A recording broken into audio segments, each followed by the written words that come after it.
Thank you for joining us. Thanks for having us. We had a conversation via Zoom so that I could understand all of the cool things that the Rangers are up to. But firstly, tell us about Minyumai and the country where you work. Yeah, no worries.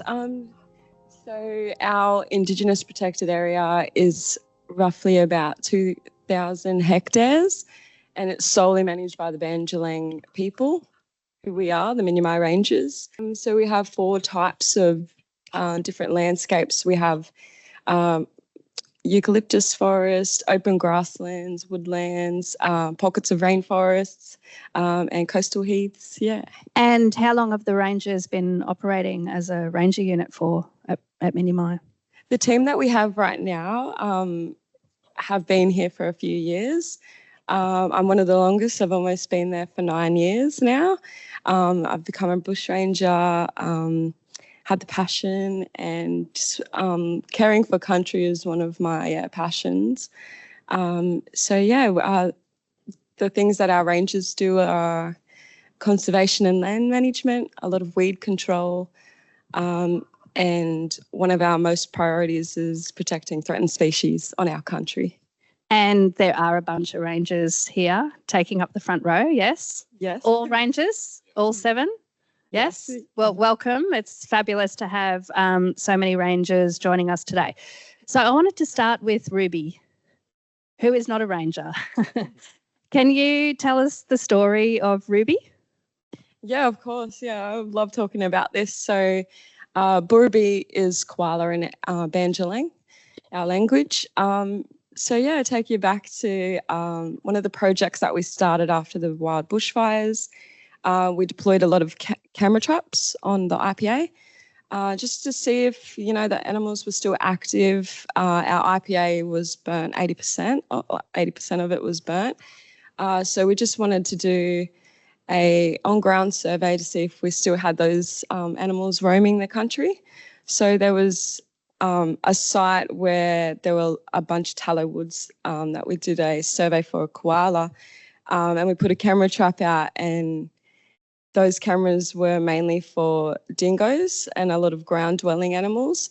So we put a camera trap on this tallow wood tree, and we come across a koala. We were sieving through the photos one day, and yes, Ruby, short for Burrubi, she came across the camera trap, and beforehand we had known that there weren't much activity or koala population on our IPA, but we were just excited to see this koala come across on our camera trap, and from there we were just like, okay, now that we know that we have koalas and we have the proof that they're on our country, what can we do in terms to protect this species, as it's an endangered species and critically endangered. So you found one koala. Yes. What happened after that? Well, at first, like we had said, we found the koala.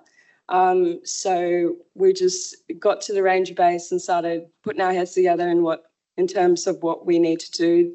They're very culturally significant to our people, the Bandjalung people, and like other many Indigenous groups around us as well. So we come together to write up a proposal plan to WWF to apply for some funding to do some more stuff on our IPA. So in terms of technology, we wanted to do a thermal drone survey to detect if there were any more koalas on our country. We had purchased, some other technology like the acoustic sound boxes to put out on country. Harry, did you want to add anything? We did drone surveys, and we linked up with someone who came out to Minyumai and did a night survey, and it was pretty good. When was it 2003?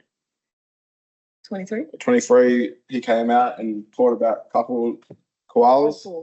24. Yeah. And then about last year he came out again and he caught about 9 koalas. So there's about 5 females and about a couple males, so that's good. And down at the Northern Rivers, as you know, most koalas have chlamydia, and the ones out and out properly are really, don't really have much chlamydia out there. So that's really good, and it's quite a lot isolated by the Northern Rivers, the koalas around in town and that, so that's good. So what is that, question for both of you, what does that mean culturally to have this, modern scientific proof that koalas are there? And I'm sure people spoke about koalas being there previously, and now you've got this evidence. How do you manage that? In terms of like the technology? Yeah. What does it mean culturally to now have this evidence that there are koalas there on site? Culturally, like I was saying, they're significant to our people, and to know that they were there they are. That I accidentally pressed. Oops. They're culturally significant to our people, and it was very heartwarming to know that they were in our country. Our IPA is actually some sort of an island. The Pacific Motorway cuts down, and then we got the in Yaegal country, you've got the river down there, and the Bundjalung National Park borders the coast side of us. But in terms of culturally significance, it was really, really good and heartwarming to know that they were back on our country, and we just wanted to do everything that we could in terms to preserve them and conserve their food, habitat and food source. Yeah. Harry, this is a question for you as well as, so you said you used camera traps and thermal drones for koalas. What other technology have Minyumai Rangers used? Fulcrum. So that's another technology we use on our iPads to locate where the animals are. So Burraby, Nugum, so Nugum is dingo, and just all other threatened species. And just located where on the property where they are. It makes it easy for us to go to that spot. Mm-hmm. What are you using drones for? Anything else? So some of us got our drone license, so it's free. So we use that to use for big hollows, fly up on the canopy of the trees and see if there's any animals or big hollows. Mm-hmm. What other technology? Cameras. Like more in depth for the koala survey. So Harry, you mentioned that we have Fulcrum. So it's a database app where you can use out on the field without any internet, and you can input data like during SAT surveys or SCAT surveys for koalas, for example. During the Burraby's protection project, we mainly relied on using Fulcrum and bringing that Western science with traditional knowledge. It really helped us and our projects. It amplified the data that we were receiving out on country. So that was one of the main ones that we used. Also during our drone survey that we hired a contractor to do, he would also use Avenza app.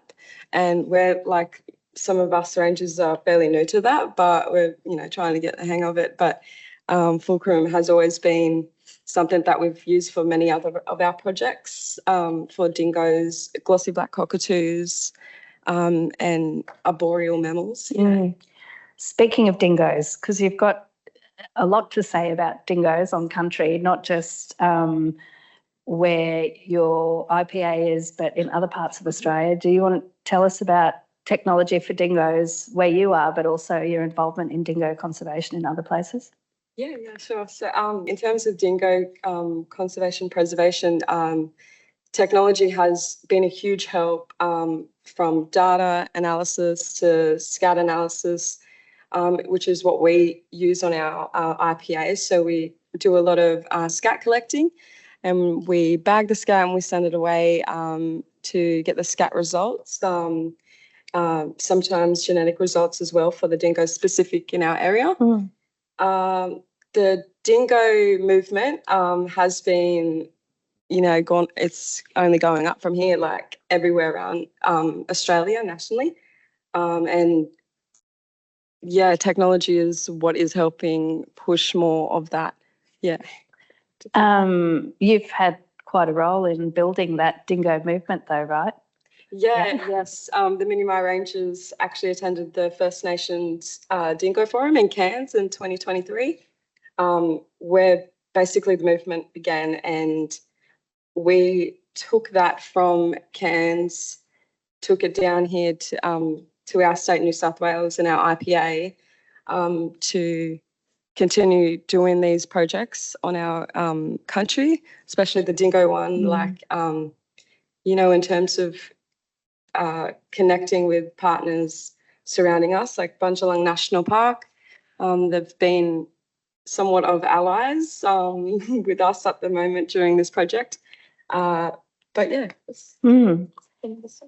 As well as this work with Burrabi and dingoes, you've also done 3 years of ground surveys to detect greater gliders since the 2019-2020 bushfires. What happened when you used thermal drone technology for gliders? Yeah, so the technology and the data that we received helped us immensely. While we were doing our Burrabi, our koala surveys, we detected 2 greater gliders, which we had not known that they were on our IPA. It helped us a lot because we knew that they were there, for one, and for 2, we knew where to go from here, like just creating that project plan and, getting them sorted out on country and protect and preserve their country. The glider project that we have has expanded since the fires. When it started, we hadn't known that they were there, but with the help of Wild BNB, they are freely living on country at the moment. Yes, and with the surveys that we do, we go out on field with Wild BNB and use camera poles to check their nest boxes that they're inhabiting. While we use the camera pole, the footage comes up on a tablet, and that way, you could screenshot it or download that data in Fulcrum and stuff like that. Yeah. And are all the rangers using this kind of technology in the field? Yeah. Most of our rangers, they're all, teched up, and it's not that much of a hassle with training. There is a few bits and bobs that you need to, wrap your head around, but it's very easy for us out there, and we're all technical with it. It's interesting because seeing the evolution of that conservation and land management training over decades, and where in the past it was very much focused on, killing weeds, planting trees, and now it's evolved to, being able to do full assessments in the field is pretty cool, hey? Yeah. That the technology is so accessible. Yeah. Harry, question for you. What impact has using all of these different types of technology had on your work in the field? Like using technology, helped us a lot, even just training with like everyone, all the rangers and that, getting used to it and all that. Just imagine, 10 couple of years back, it'd be much harder, on paper, bringing that data back and that, but you send it off and in a couple of weeks the data comes back. Yeah. So much. It helps us so much. It frees up a lot more time for doing other work. A while, but now you just like that. And how all of the new data that you do have from all of the technology, how are you using that to make decisions about what needs to happen on the ground? Texas, even just putting it out there in the world for other people who don't know. So you put a link up and just show them, even in that area, most people won't know that the animals are there. Yeah. And it does help. And that protect it. It definitely protect that area. Yeah, helps them feel connected and passionate about protecting that. What about for you, Maitland? How's technology changing the way you make decisions about caring for country? I think it's had definitely much of a positive impact, especially on the IPA. Like Harry mentioned, it makes a lot easier with data entries and backing up data, and a lot, less time consuming out on field. You get more done as well. And it's also like good for, yes, like Harry said, like spreading awareness and showing people what you've curated, like the data that you've gotten out on country. Instead of word of mouth, you have the data to show them, and it's really good for reporting as well. It's helped us like come a long way with our stuff that we've done. Yeah. Thank you both. I will throw open to questions from the theatre. And if there are no questions for Harry and Maitland, I'll throw to questions online in a moment. Thanks so much, Harry and Maitland. And it's really great to see you all here as well. We've heard so much about your work, so thank you. Just really wondering how, like, to be able to work on country, and like, how does that make you feel, because you're actually able to do, carry on your ancestors' work kind of thing. That must be such an amazing, Yeah, it makes me feel like 1,000% more connected to country. It makes me feel good, especially the country I'm working on is where my people are from. I feel connected, respected, loved, supported, especially when most of the rangers, we're all one mob. So, like, it helps a lot out on the field as well. Leaning on one another, and you can definitely feel it in that atmosphere when you're working out on country. Yeah, thank you. Brilliant. I love it. Thank you. So my question is, following on from what this lady said, that you're incorporating Indigenous science from your ancestors, like our ancestors, for like currently to implement our practices on countries, and in conjunction with what you're learning through the Ranger program. Is that beneficial as well? Is that continuing? Yeah, definitely, 100%.